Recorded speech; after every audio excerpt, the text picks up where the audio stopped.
जी अस्सलाम वालेकुम व्यूअर्स, कैसे हैं आप सब। उम्मीद है कि खैरियत से होंगे। आज की इस वीडियो में जो है हम बात करेंगे कि ये जो है हमें मुसन्नफ़ का तारुफ जो है इसको याद करना, इसको जहन में रखना क्यों ज़रूरी है। और हम आज आपको जो है जाफरी चौसर जो थे उनका उनके साथ इंट्रोड्यूस करवाएंगे। उससे पहले आपसे रिक्वेस्ट है कि आप चैनल को सब्सक्राइब कर लें और बेल आइकन को प्रेस कर दें। तो आज हम आपको बताते हैं कि जो है राइटर का इंट्रोडक्शन क्यों ज़रूरी है। तो राइटर का इंट्रोडक्शन जो है हर यूनिवर्सिटी का सिलेबस डिफरेंट होता है, तो ज़रूरी नहीं है कि इस पर क्वेश्चन आए कि आप जो है राइटर का इंट्रोडक्शन दें। तो बेशक इस पे क्वेश्चन ना आए, लेकिन जो है 20 नंबर के एमसीक्यूज़ होते हैं जो कि एग्ज़ाम में आते हैं। और उसमें जो है पूछा जाता है राइटर के इंट्रोडक्शन के बारे में। राइटर के इंट्रोडक्शन में चीज़ें पूछ ली जाती हैं, उनका जो है उनका पीरियड पूछ लिया जाता है कि वो किस पीरियड में वो लिखते रहे हैं, उनकी डेथ एट्सेट्रा उसके बारे में चीज़ें पूछ ली जाती हैं। इसलिए आपको पता होना चाहिए राइटर के बारे में, जो हैं मेन मेन चीज़ें आपको पता होनी चाहिए। तो आज हमने बात करनी है जाफरी चौसर के बारे में। तो जी जाफरी चौसर जो थे ये एक पोइट थे, और जो हैं ये शेक्सपियर से पहले जो है ना ये मोस्ट प्रोमिनेंट थे। और इनका ये मिडल एजेस में जो लिखते रहे हैं। तो ये मोस्ट सिग्निफिकेंट राइटर थे मिडल एजेस के। और चौसर जो हैं 1340 की जो है डिकेड थी, उस दहाई के अवाइल में जो स्टार्ट में ये पैदा हुए एक फेयरली रिच और वेल टू डू फैमिली में पैदा हुए हैं। तो इन ये थे एक अमीर ख़ानदान से तो ताल्लुक़ रखते थे, ताहम इनकी जो फैमिली थी वो बहुत ज़्यादा शाइस्ता नहीं थी। शाइस्ता क्यों नहीं थी? वो इसलिए क्योंकि इनके वालिद जो थे जो शराब फरोशी करते थे, शराब बेचते थे। तो इसलिए जो है इनकी फैमिली ज़्यादा जो थी उनको शाइस्ता नहीं कहा जाता। इनकी फैमिली जो थी उनकी फाइनेंशियल सक्सेस जो थी उसका राज ही ये था कि उन्हें शराब को सेल करने से तरक्की हासिल हुई थी, और इसके अलावा वो लेदर का बिज़नेस करते थे, उसकी वजह से जो था ना इनको कामयाबी हासिल हुई थी। और लंदन में जो है इनकी एक बड़ी जायदाद थी, ख़ानदानी इनकी जायदाद थी। और अब हम बात कर लेते हैं जाफरी चौसर की जो है एजुकेशन के बारे में। तो इनकी जो एजुकेशन के बारे में बहुत ज़्यादा जो है इंफॉर्मेशन तो अवेलेबल नहीं है, लेकिन जितनी जो है उनकी तहरीर से जो हमें पता चलता है कि उनकी जो थी उनके कंtemporaries जो थे उनके हम असर जो थे उस दौर में उनके साथ उनकी मुआसरत का पता चलता है। जैसे कि बोथीस और बोथीस की जो एक है तहरीर है द कंसोलेशन ऑफ फिलोसफी, उसके साथ जो इनकी मुमासरत का पता चलता है। चौसर मुमकिन तौर पे जो थे वो कई ज़ुबानें बोल लेते थे, जैसे लैटिन लैटिन बोल लेते थे, फ्रेंच भी बोल लेते थे, और इटालियन इनमें जो थे वो अच्छे थे, फ्लुएंट थे वो इनमें।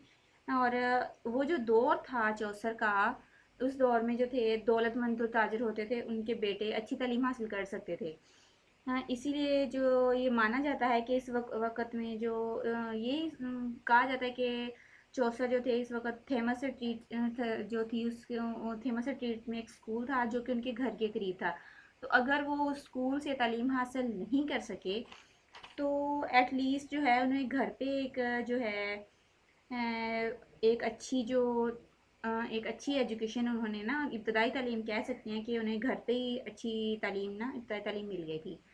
तो अब बात करते हैं चौसर की अपीयरेंस कि वो कब फेमस हुए, कब वो पब्लिक में अपीयर हुए। तो जो हैं चौसर हुए हैं 1357 में जो हैं वो अपीयर हुए हैं पब्लिक में। तो हाउस ऑफ एलिज़ाबेथ के ना एक फ़र्द के तौर पर वो जो हैं ज़ाहिर हुए हैं, और काउंटेस ऑफ अल्स्टर में। तो ये जो है काउंटेस ऑफ अल्स्टर में आपको बता दूँ, कुछ लोग में भी ये कंफ्यूज हो जाएं, तो काउंटेस जो होती है वो वहाँ की खातून होती है जिसके पास काफ़ी अख्तियारात होते हैं, वहाँ के अर्ल के बराबर उसके पास अख्तियार होते हैं। काउंटेस उनकी वो होती है, अल्स्टर की जो काउंटेस थी, तो उसके पास जो अर्ल के बराबर जो हैं वो अख्तियार होते हैं। तो ये एक इनका जो है एक कन्वेंशनल अरेंजमेंट था उनका, जिसमें जो था मिडिल क्लास के जो लड़के होते थे उनको रॉयल सर्विस में जगह दी जाती थी। तो जब उनको रॉयल सर्विस में जगह दी जाती थी तो वो एक जो थी एक कोर्टली एजुकेशन, यानी कि एक अदालती तालीम वो हासिल कर सकते थे। इस तरह से उनको जो एक अदालती तालीम भी दी जाती थी। इसके बाद जो है उसके 2 साल बाद जब चौसर जो थे, 2 साल बाद चौसर को जो एडवर्ड थ्री था थे जो उनके उसके अंडर उनको उन्होंने खिदमत सर अंजाम दी। तो उनको आर्मी में जो है को जगह दी गई, और जब उनको आर्मी में जगह दी गई तो रेम्स के मुकाम पर जो है एक नाकाम झड़प के दौरान ना उनको गिरफ्तार कर लिया गया था। फ्रांस और इंग्लैंड के दरमियान जो 100 साला जंग जो थी वो चौसर की पैदाइश से पहले शुरू हो चुकी थी। जो जंग 116 साल तक जारी रही थी। तो जब उनको गिरफ्तार किया गया तब किंग एडवर्ड ने जो है इनको रैंसम करवा लिया, यानी फ्रेंच गवर्नमेंट को, फ्रांस ने जो था चौसर को, फ्रांस की गवर्नमेंट ने चौसर को गिरफ्तार किया हुआ था। तो इनको जो है छुड़वाने के लिए जो है 16 पाउंड का फिदिया दिया था किंग एडवर्ड ने।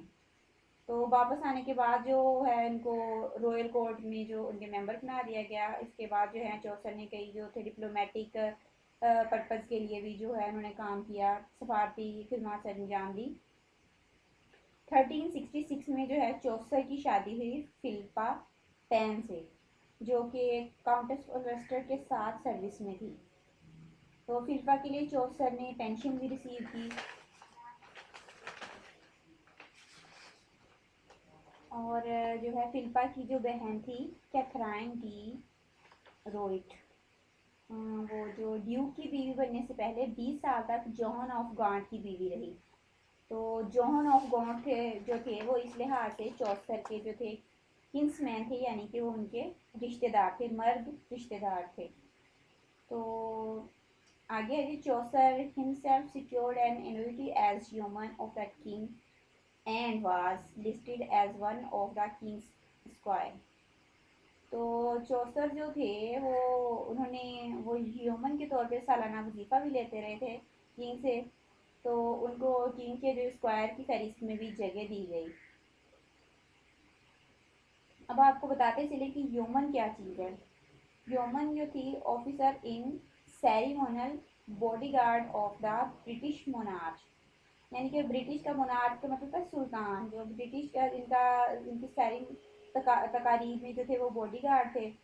तो ह्यूमन जो होता है वो होता है नाइट से, उसका जो होता है नाइट्स के अंडर होता है, इसका रुतबा नाइट से कम होता है।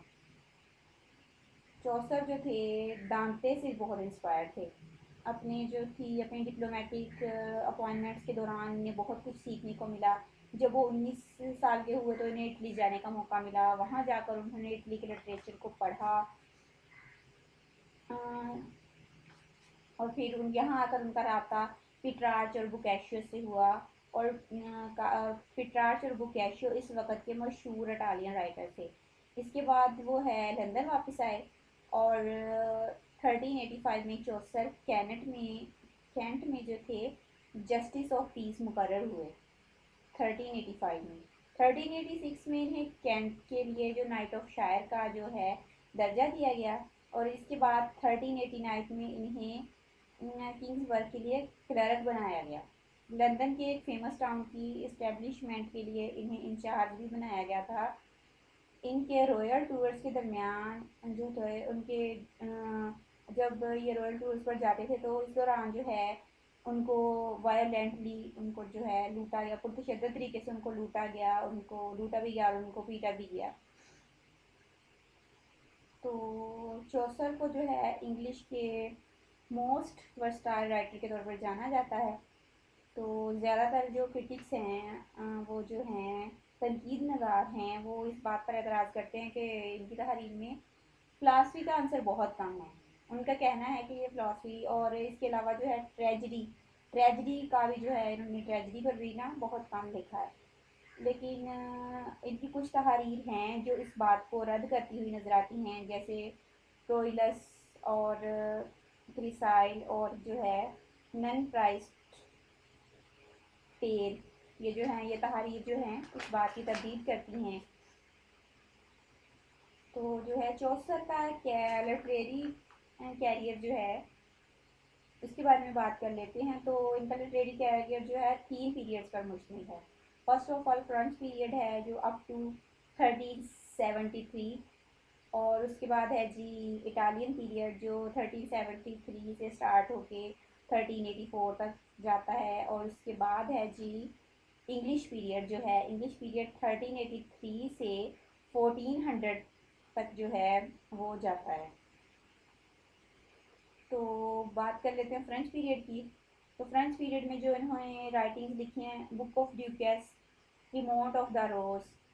तो इस पीरियड के दौरान जो है चौसर ने ऑक्टोस्लेबिक कपल का इस्तेमाल किया है। और जहाँ हम आपको बताते चलें कि ऑक्टोस्लेबिक कपल जो है वो क्या चीज़ है। ऑक्टोस्लेबिक कहते हैं 8 रुकनी, और कपल जो होते हैं वैसे तो इसका मतलब जोड़ा भी है, लेकिन यहाँ पे जो यूज़ हो रहा है वो एक ही तरह के दो मिसरों के लिए जो है इस्तेमाल किया जा रहा है। तो यहाँ पे कपल का मतलब है एक ही तरह के दो मिसरे जो है उन्होंने यूज़ किए हैं।